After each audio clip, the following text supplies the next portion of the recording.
Souls-likes, a genre that has grown from its infancy from the likes of Demon Souls and Dark Souls from the developers of From Software. It has spawned a community of hardcore players and lore fanatics alike. Now, there are some elitists that only play the From Software games, because let's face it, Dark Souls has caused a surgence of Souls-likes to come from every and anywhere.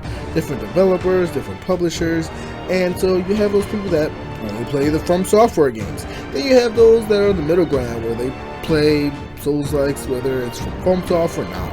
And then you have the guys like me, which I guess are the opposite of the elitists, where we don't like Dark Souls, but we like Souls-likes. And it could be for a multitude of reasons. For me personally, it was the hitbox detection combined with the architecture of the environment, being your worst enemy, and just the overall jankiness that Dark Souls tends to have. Y'all know what I'm talking about. And sometimes it was just a really big turnoff for me. It wasn't even that it was too hard. It was not that at all. And this conversation brings me to one of the latest Souls-likes, and that will be Eldest Souls, developed by Fallen Flag Studio, which is actually a subgenre of Souls-like, I guess if you want to call it that, which is, it's a boss rush Souls-like, kind of reminiscent of Sinner, Sacrifice for Redemption. So, this isn't going to be a video of me comparing this game to the other Souls-likes in the genre and seeing which one is a better Souls-like and which one. No, it's not going to be any of that. It's just going to be me talking about a game, talking about an IP that's trying to carve a name out for itself within the genre. And with multiple Souls-like that were showing off this year at Gamescom 2022, and just Souls-likes that are, coming about in general, I thought it would be nice to go back and review one that has come out in the recent years and one that I was interested in. So, enter Eldest Souls. It takes everything great about a Souls-like game and puts it into a bullet point, short, sweet experience.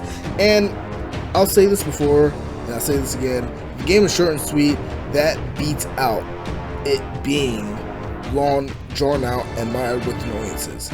And I'll touch on all that later. But if you're somebody that enjoys the adrenaline and the difficulty of Souls-like bosses without having the hassle of battling the environments, battling the annoying grunts, this game might be for you.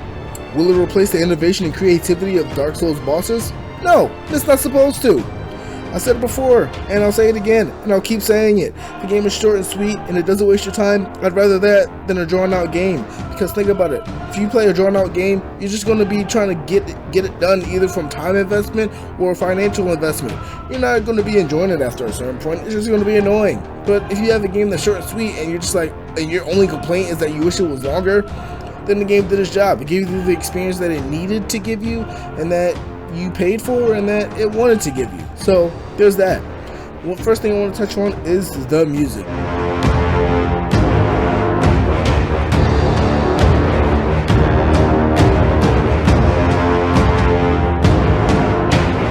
The music is epic and intense, adding all the adrenaline that you need to get into the rush of battle and battle this towering boss that stands before you. The music adds such an intense, dark, and gritty vibe that goes along with this genre of game. I mean, it really does. And honestly, I'm really growing to love this other kind of subgenre of Dark Souls, which is the isometric, pixelated Dark Souls types games. The first one that I played was Morbid, 7 Acolytes. And honestly, I love that game. It's really great. It really hits my Dragon Ball Z Legacy of Goku feels. It combined with the Dark Souls twist of it. It's really dope, and I really appreciate it, and I really like it. And isometric pixelated games just have a special place in my heart because I grew up with them. And another thing I want to talk about with the length is that, especially if you're a busy person but you like that Souls experience without the need to grind or dump bunch of hours into it, this game and games like Sacrifice for Redemption, Sinner, Sacrifice for Redemption are out there. Sinner, Sacrifice for Redemption actually gives a more modern aesthetic. It has 3D graphics, third-person camera, more closer akin to the Dark Souls games or other Souls-likes in general. But it does have an interesting twist, which is that you lose abilities as you win, which is kind of aligns with what the story is about. You're going for redemption, and so you have to sacrifice your abilities in order to get that redemption. So I think that's a cool twist. But back to Eldest Souls. One thing I do want to talk about is the versatility. One thing I do want to talk about is the versatility. The versatility being that you can equip and unequip skills at will, and there's 3 big skill trees to explore, and I only explored 2 of them so far. I think those would be the ones that particularly fit my playstyle better, but I'll talk about that in a second. This brings us to gameplay. I'll start with the mobility. The mobility, you are not able to run, but you do have dodges, which you can use 3 in succession before running out. You have a dodge bar, you have 3 bars under your blood burst bar, which is also under your health bar. So you have 3 bars, and the third one is the dodge bar. I'll touch on the blood burst bar in a second. So you have 3 bars, and the third one is the dodge bar. You have 3 dodge bars, and each one that you use, you have to wait for it to refill. And the twist is that if you can perfectly dodge through somebody's attack, like an enemy's attack, you get that bar back instantly. You don't have to wait for it to rev up. So I like that. It gives you a little incentive to do better with your dodges, dodge perfectly, and get better with that. When it comes to attack, you have your attack button, which you'll attack with, and then you have your charge attack. So your charge attack is really interesting because remember that second bar, that blood burst bar I was talking about. Your second attack, if you hit the enemy with a charged attack, then it'll put you into a blood state. This blood state will give you an extra ability called a blood burst, which is what the bar is for. And you can use this blood burst, but if you do, then you lose the blood state. And you can only use the blood state up until the halfway point of your bar draining. As soon as you get into the blood state, your bar starts draining down to 0. So once it gets to the halfway point, you can no longer use the blood burst anymore. But what's interesting about knowing when to use the blood burst is that blood state is how you get health back. If you are fighting a boss, you're in a tight spot, you're losing health rapidly, if you get into that blood state and you just start swinging and hitting him, whatever hit that connects replenishes your health. So that's really interesting. I really like that kind of dynamic. So it kind of makes you choose damage over health, and sure, you might draw out the battle a little bit longer, but at least you'll live if you go with just using the blood state to get your health back versus using the blood burst. And also, what I want to talk about is the skill trees, and I want to really go back in on the skill trees. So you have 3 big skill trees. Each skill tree is specified in a different combat tactic. The first one, well, not the first one, but one of them is defense, focuses on defense and parries. The other one, the second one, focuses on, it's called Berserk. It's focused on attacks and power. And then the third one, I believe it's called Wind, and it focuses on building up these extra hit points from attacking. And when you attack, you generate these leaves that also attack your opponent while you're attacking them. So I think that's also pretty cool. Each time you defeat a boss, you'll get a shard and you'll get upgrade points. Each shard will give you a different kind of power based on what boss you defeated. Now, you have different slots in your skill trees as well, and these slots are where the shards go. So you have different slots, and if you apply, each shard will give you a different kind of ability based on what shard it is. So you can apply this skill shard, you can apply this ball shard to your dash, you can apply it to your blood burst, you can apply it to your charged attack, you can apply it to your main skill tree, which will give you an extra boost with your attacks, or you can add it to a separate slot, which will give you an extra ability that needs to be recharged.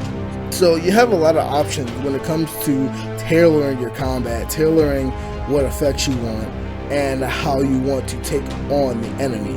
And here's the thing, once you invest in one of the skill trees, it blocks and locks the other skill trees off.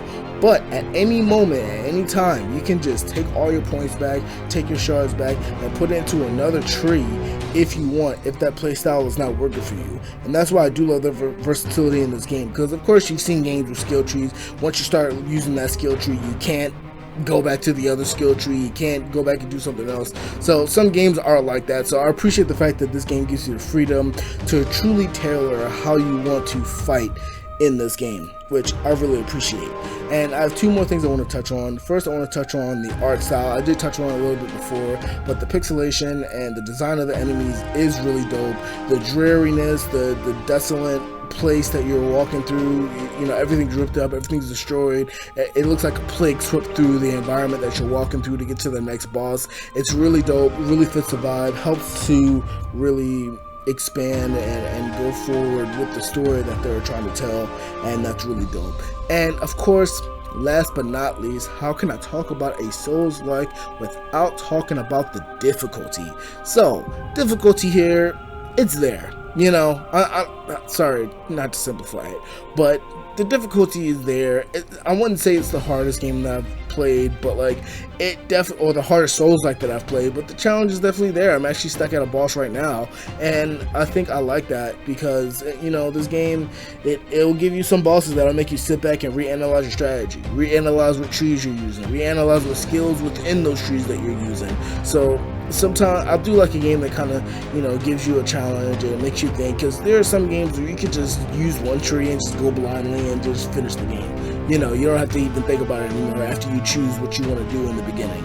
You know, so I think I like the fact that they sit there and they have you think and re-strategize. Maybe each tree is for a different boss, and one boss is better used for each tree, so you have to end up using all of them. But that's something you might have to figure out on your own, because they don't give you a tutorial, especially, you know, Souls-likes are known for that, just dropping you in and letting you go. So maybe that's the thing you're supposed to do, or you could just find one playstyle, get really good at it, and use that through the whole game. It's really up to you, and I really like that freedom. So the difficulty's there, graphics are there, the mood's there, the music's there. It's short and sweet.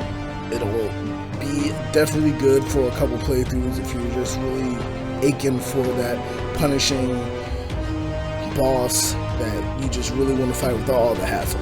So it's good in my book. If I were to use my day one, no one, someone review, day one being, as soon as you hear this, go get it. Someone being, it's out there for somebody, you know, some people will like it, some people won't. And then no one being that it shouldn't even see the light of day.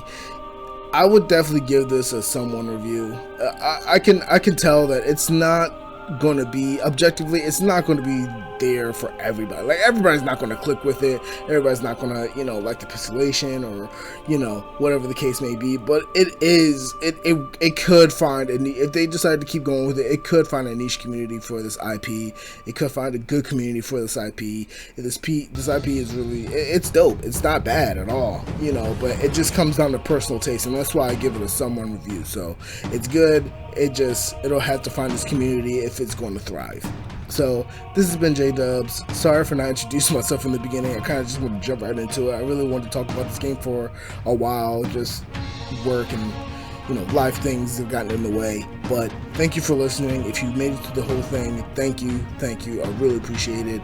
Tell us what you think about the game in the comment section below. Tell us what kind of content you want to see, or if you even like this content, if I'm doing my job correctly. You know, just let us know in the comments. And thank you. Hopefully you'll be able to subscribe, and we'll see you next time. Peace out. Keep chasing your dreams, y'all.